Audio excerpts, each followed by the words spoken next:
It's a sad thing about the human condition that we get terribly upset when there is a bad thing happening, and then we are absolutely silent when the good news has come through. You might recall that when South Africa was put onto the grey list, that's 2.5 years ago, there was all kinds of fire and brimstone was going to happen to our country. Well, the good news is we nearly off it.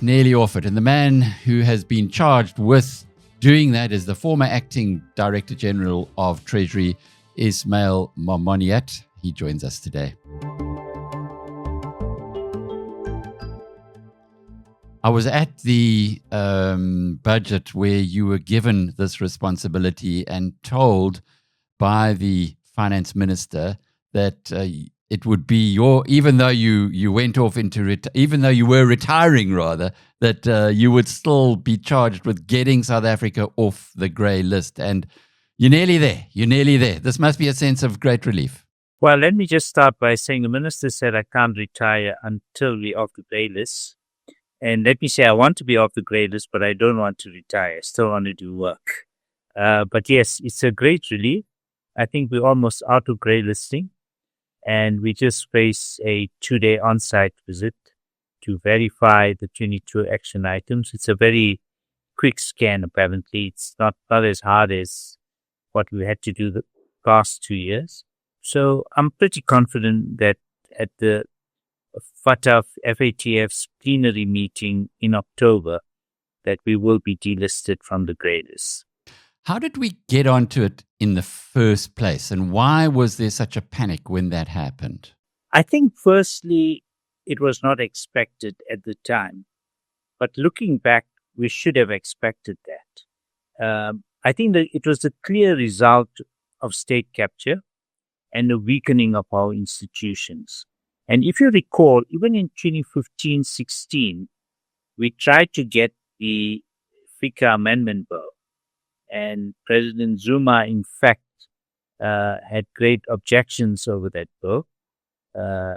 Firstly, it got delayed through the cabinet process for a year. And even when it went through to Parliament, and when he had to sign it into law, he referred it back to Parliament. He claimed that there were constitutional deficiencies. But, we were able to address whatever concerns. But there was big resistance to the concept of politically exposed persons being formalized in that bill. In fact, we had to change it to I think it was politically influential persons. So there was resistance, and that's just an example of the resistance. And so when we had our mutual evaluation, which is the peer review that the Financial Action Task Force, or FATF, does every 7 or 8 years, we are one of 40 members currently, but they do it to all countries that want to be part of the financial system, which, as you know, is globally integrated. So whether you're in FATF or not, you want to go through a mutual evaluation. And when we went through that mutual evaluation, we were found to be deficient on what the FATF does is it looks at two measures. Firstly, on the legal framework. FATF has 40 standards, what it calls 40 recommendations, and we were found deficient in 20 of the 40. So we had to make adjustments to our legislative framework.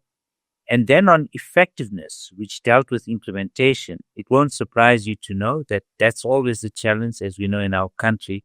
And we failed on all 11 measures. We got what was called a moderate rating, which is a fail, like getting 30%.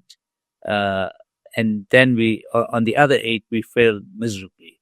So, we failed all 11 what's called immediate outcomes, but those were the effectiveness measures.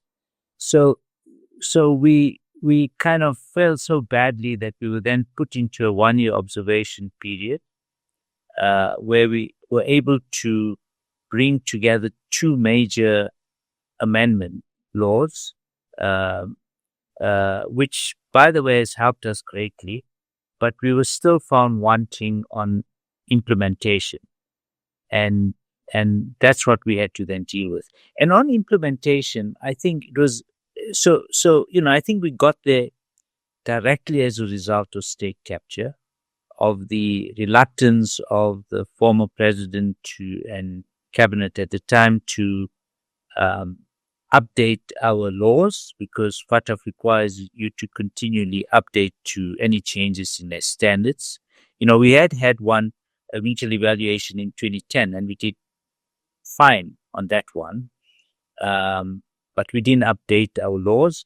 And secondly, on effectiveness, remember, state capture was about the deliberate weakening of the police, of the Hawks, or the DPCI, of the National Prosecuting Authority, of SARS, and many of our institutions. So we were actually lousy at preventing and implementing, or preventing and enforcing the laws that applied, and to deal with financial crimes. Yeah, and particularly money laundering, which the criminals love. They love it when you've got weak money laundering laws, and the combating of financing of terrorism. So those were the two areas. I guess the fact that we're getting so close now to leaving the grey list after being in such a parlous state says a lot about the progress of our country, despite all the noise around, since we were put on the grey list 2.5 years ago. Yes, absolutely. I think, look, the grey listing has actually, in retrospect, it's been good for South Africa, because it got us to do what we needed to do for the country's sake, not for FATF's sake, for our own sake, to deal with financial crimes. But let me also say that getting off the grey list doesn't mean we've solved all our problems and we can now live happily ever after. As you know, we have many criminals who, somewhere along the line still managed to escape justice. Investigations were taking too long. There were problems sometimes in them getting prosecuted, and certainly in our judicial system, there seem to be challenges about how to deal with these sophisticated financial crimes. What exiting from the grey list means, because we had the two last items that were outstanding were always going to be the most difficult, but they dealt with a sustained increase in investigations and prosecutions. Firstly, for serious and complex money laundering, and secondly, for terror financing. Now, what getting them, the fact that we've passed the test in those and other action items, as they call by FATF, simply means that we've now, put in place a system where we can deal with such crimes. That there's sufficient resources, there's sufficient expertise, we've started to get the expertise, and we've started to demonstrate the will to enforce the law. The worst lesson to take out, as I said, would be to say everything is now hunky-dory, we're all good. It actually requires us now to build on what we've developed up to this stage. And by the way, for South Africa, we fortunately or unfortunately, we have our next mutual evaluation next year, because the previous one was in 2019, and there was a bit of a delay in grey listing us because of COVID. So next year and 2027, when when the outcome of our mutual evaluation will be published, we've got to obviously avoid being grey listed again. But more than that, I think we need to demonstrate that our system is functioning. So there's going to be, I think, some healthy pressure on us to continue to build on from the base that we've established currently. I was just thinking this through, because last week I had a conversation with the head of fraud at one of the major banks, and he said that crypto is now becoming an increasing part of the criminals' armory. Is that something that the anti-grey listing efforts will be addressing, or is it almost like, well, the criminals have now got Bitcoin, so they don't really need to do their money laundering through the system as they had in the past? No, absolutely. Look, I think when we got grey listed, what the FATF was finding that our system was firstly not up to date from the legal framework perspective, and secondly was not agile enough. And they were looking at new technologies as well. So if you take certainly the crypto world, the dark web, or even simple hawaladas, getting their funds outside, those are the kinds of different technologies that, and we did find when we, for example, looked at how our authorities were dealing with those types of crimes, that clearly the expertise was definitely not there. And they weren't even looking there because it was perhaps not on their radar screen. Now they've been forced to look around their radar screen as well, so that they can meet up with these challenges. And look, just saying that is not going to help us meet the challenge. I think one does need, certainly in certain sections, quite a culture change. And by the way, not just with investigators or prosecutors or regulators, I would say even with our judicial officers.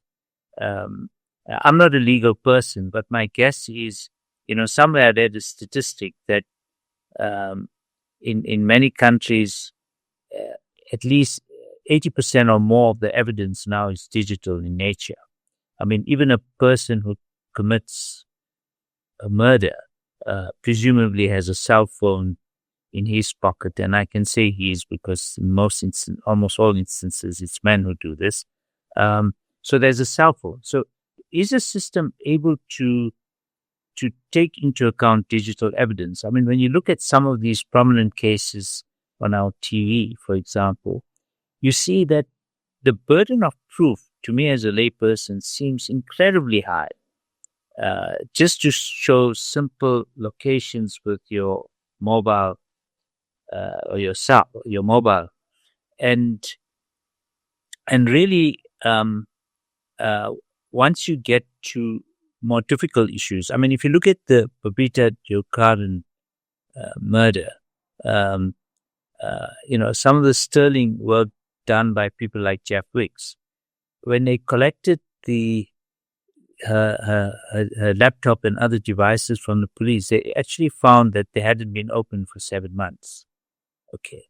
And once they got hold of the laptop, they were able to, there wasn't even a need for, from what I understand, any sophisticated analysis of her laptop. She had an email saying exactly who she thought was sort of doing underhand things in procuring from Tembisa Hospital. So it looks like, I mean, as you know, and given, I guess, our age as well, that people who are afraid of technology just kind of, I just prefer to be blind about it and don't go into it. Now, that's the kind of culture change we need. It requires a lot of education, a lot of training about how to use all the information that's available. In fact, if you look at our action plan, the two outstanding ones were almost like the final output that the country had to show. But before that, there were things that were really, you'd almost think obvious, like the inputs rather than outputs. So one of our action items, IO6, okay, to use their numbering, was that SEPs regularly requests information from the FIC, the information from the suspicious transaction records or cash transaction records. Now, you'd think the police would have been doing it. What FATF also requires is not us just saying, oh, no, the police are doing it. We had to demonstrate that the police actually have in their standard operating procedures that there's a few pages devoted to this, or it's in their training manuals, And so that a police officer generally dealing with financial crimes would know that if they want more information, that they would go to the FIC. Now, you'd think that's the obvious thing to do, but it was in our action plan. And I think the good thing is now the police have started doing that, and it's been done more systematically. What FATF does, by the way, is they then check with the FIC. Firstly, they ask the law enforcement, tell us when you ask the FIC for such information. And then they ask the FIC, show us all the requests that came from the law enforcement authorities. So that's a pretty simple one. Okay. I'll give you another one, which is about beneficial ownership registries. We just didn't have it when we did the mutual evaluation.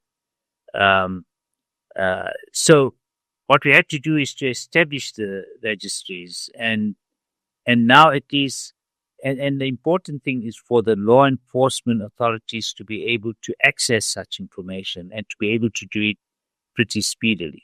So I think all of those mechanisms are in place.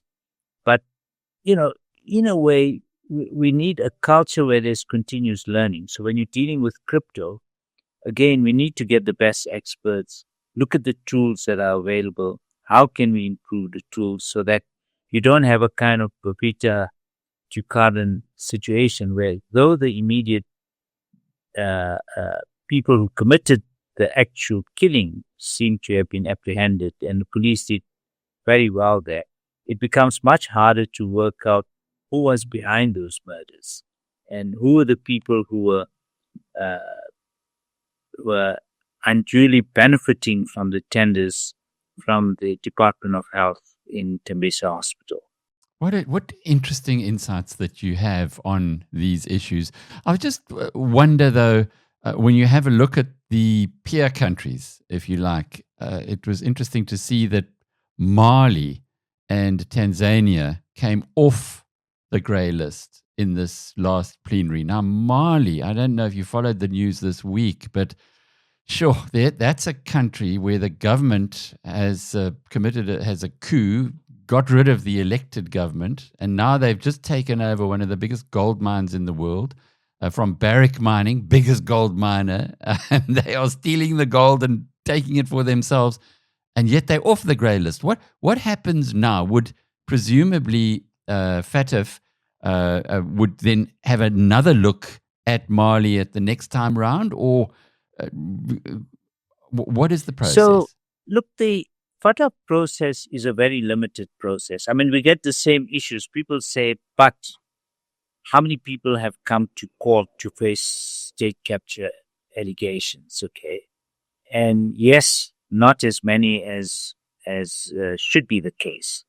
And what I started saying is that getting off the grey list doesn't mean you solved all your problems. It just means the mechanism is there and the political will hopefully is there. So if you take a country like Mali, they've been on the grey list, so I understand it, for a long time.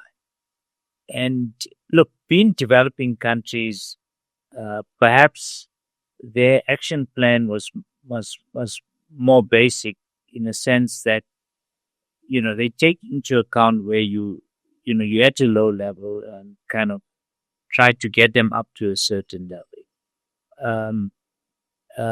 And yes, so it still reflects past success, but that doesn't mean there aren't problems. There certainly are problems. In fact, part of the problem that I see with the FATF process is that too many low-income or least developed countries are getting grey listed. So I didn't check the actual count for this interview, but for example, say there were 22 or 23 countries that are currently grey listed. What you'll find is more than half up on our continent. So take away South Africa, take away Nigeria, take away Kenya. Certainly we need to have financial systems that other countries or other financial institutions in other countries can rely on. But when you look at Mali, you look at Mozambique, you look at Burkina Faso, you look at, many countries, including countries where there are conflicts, I would argue there's no point even greylisting them. They've got bigger problems to deal with, and I think the FATF has begun to take that into account. You have a country like Haiti, also greylisted. Now, when they don't have very functional governments, it's almost like anything goes. So, yeah. Well, it's been fascinating picking up with you, and thank you for your insights on this. It is progress. We've had a few wins recently here in South Africa, not just our cricketers. On the financial side, to be getting off the grey list is a big deal for people in the financial services sector.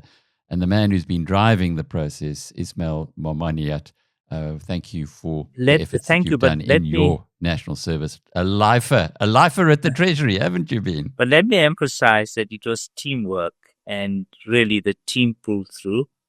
And I think the lesson is, can we build on where we're leaving off as we leave the grey list? There's much work still to be done, because, state capture may have ended, but corruption hasn't ended, and it's become quite deeply entrenched. And we do need to take strong steps to deal with corruption. Well, we do have a Centre of Excellence at the Treasury, the Department of Finance, and Ismail Momoniat is part of the reason for that. He's the former Acting Director General of Treasury. I'm Alec Hogg from biznews.com.